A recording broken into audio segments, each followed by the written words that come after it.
Bonjour Monsieur Attali.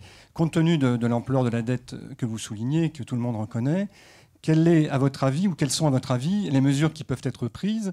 On sait que le gouvernement a décidé de faire 50 milliards d'économies sur 3 ans, me semble-t-il. Est-ce que vous pensez que c'est à la hauteur de l'enjeu? Et quelles peuvent être les autres sources d'économies possibles pour arriver à ce que cette dette se réduise progressivement?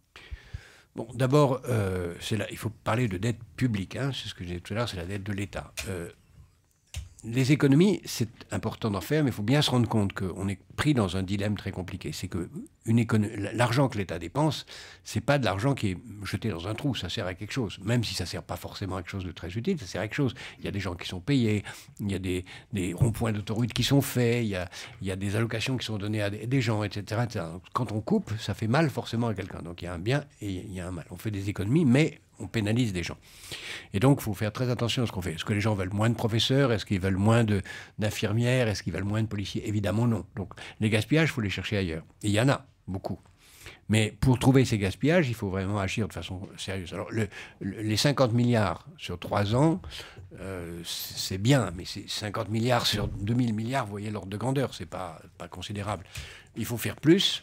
Il y a dans l'appareil d'État au moins 40 milliards dépensés sur le logement, qui sont certainement très largement du gaspillage. Il y a 32 milliards dépensés et gaspillés, à mon avis, dans la formation permanente.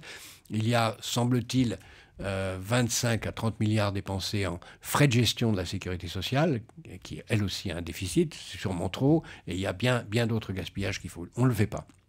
Et toutes les économies qui ont été faites et qui sont annoncées maintenant sont en général faites de façon assez hypocrite. C'est-à-dire on dit on n'augmente pas les salaires, on n'augmente pas les prestations sociales, on les laisse s'ajuster. Seulement quand il n'y a pas d'inflation, ben, on ne peut pas les laisser.